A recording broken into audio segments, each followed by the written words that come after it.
ये अधिकारी का काम है।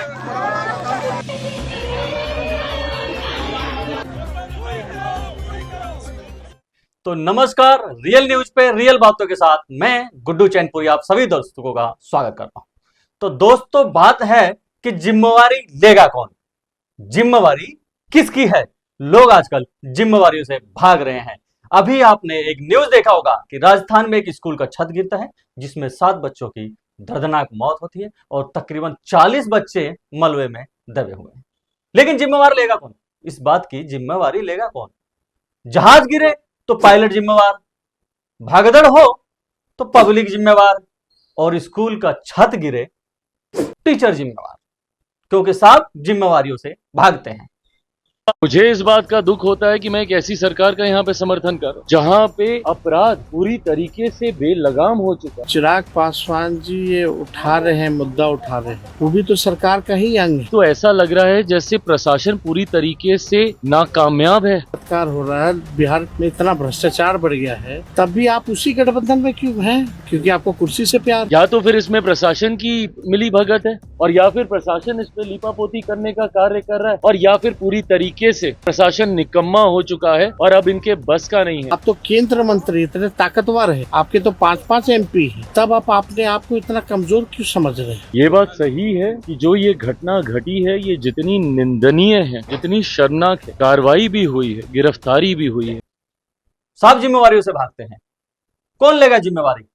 मिल रहा है 500 का सिलेंडर, 500 का सिलेंडर मिल रहा है आपको। पहले मध्य प्रदेश, फिर हरियाणा, फिर दिल्ली, अब बिहार की बारी है। तो ये सिर्फ जुमले और जुमले। जहां 100 ऑफिस अपने बना रही है बीजेपी और 60-60 करोड़ रुपए के ऑफिस, जिसमें एक ऑफिस तो अकेला ही 100 करोड़ का है जो दिल्ली के अंदर है। क्या एक राजस्थान का स्कूल नहीं बन सकता था? लेकिन बनेगा कैसे, बनेगा कैसे? साहब ने तो यह सोच लिया है कि 5000 प्राइमरी स्कूलों पे ताला लगाया जाए। उत्तर प्रदेश की सरकार में योगी जी ने बोला प्राइमरी स्कूलों को बंद किया जाएगा। क्या है ये, निजीकरण? ठीक उसी तरह जैसे BSNL को बर्बाद करके जियो लाया गया था, अंबानी का खजाना बढ़ाया गया था, ठीक उसी तरह शिक्षा व्यवस्था में अडानी अंबानी की एंट्री होने वाली है और ये मनमानी करेंगे, मनचाहा फीस रखेंगे। तो ये हो रहा है आजकल। लेकिन जवाबदेही तय कैसे होगी, कौन लेगा इसकी जिम्मेवारी? तो ये चल रहा है आजकल सरकार के अंदर। अब बात आती है कि SIR, जो SIR है सर, बिहार में चुनाव में ये मुद्दा गरमाया हुआ है। अब SIR में जो कागज मांगे जा रहे हैं कि अपने माता पिता के डॉक्यूमेंट्स लगाओ, तो भैया हमारे माता पिता के जमाने में ना वो क्या बोलते हैं, बर्थ कार्ड तो बनता नहीं था, बर्थ सर्टिफिकेट तो बनता नहीं था। अब ये वो मांग रहे, आधार कार्ड तो है ना आपका, उसे नहीं मान रहे, पहचान पत्र उसे नहीं मान रहे, राशन कार्ड उसे नहीं मान रहे। तो क्या चाहिए क्या इनको?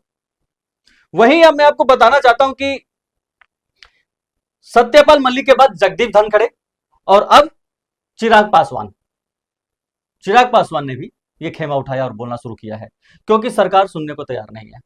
निर्वाचन आयोग के लिए हमारे एक जज है जस्टिस धुलिया, उन्होंने निर्वाचन आयोग को बोला है कि जो डॉक्यूमेंट्स आप मांग रहे हैं ना, वो हमारे माता पिता के पास भी नहीं है। विचार करने की जरूरत है। ये जो NRC के तहत आपने प्रोपेगेंडा चलाया हुआ है, इसको खत्म करिए। अब बड़े ही बर्बरता के साथ देखिए, आपकी राजस्थान के अंदर स्कूल का छत गिरता और छोटे छोटे मासूम बच्चों की हत्या होती है।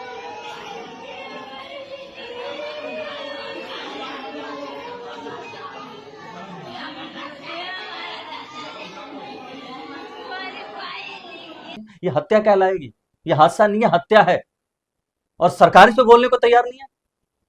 सरकार विदेश भाग जाती है। जब मानसून सत्र चलता है तो सरकार विदेश भाग जाती है, क्योंकि सरकार से सवाल पूछे जाना था और सरकार सवालों का जवाब देना नहीं चाहती, सवालों से भागती नजर हो जाती है, भागती नजर आ रही है। चाहे वो पक्ष हो या विपक्ष हो, किसी की तो जवाबदेही तय हो। यह मुद्दा उठा क्या आज? यह मुद्दा उठा संसद में। मुद्दा तो जब उठेगा जब संसद चलेगा, संसद को चलने दिया जाएगा। ना संसद चल रही है, ना संसद को चलने दिया जाना है। कौन लेगा इसकी जवाबदारी? किसकी है यह जिम्मेवारी? तो ऐसे एक नहीं, अनेकों स्कूल हैं जो इस टाइम जर्जर हालत में है, इस टाइम जर्जर हालत में है। भला हो केजरीवाल जी का, जो दिल्ली में जर्जर हालत में जो स्कूलें थी ना, उनका कायाकल्प किया है। और ये सीखने की जरूरत है बाकी राज्यों को, ये बाकी राज्यों को सीखने की जरूरत है। जो काम अच्छा हुआ है उसकी तारीफ होगी, सराहना होगा। अगर सही नहीं होगा तो आपको घेरा भी जाएगा, सवालों पे घेरा भी जाएगा, आपकी आलोचनाएं भी होगी और आलोचनाएं आपको सुननी पड़ेगी। तो मिलते हैं अगले न्यूज पे, रियल न्यूज पे। तब तक के लिए नमस्कार।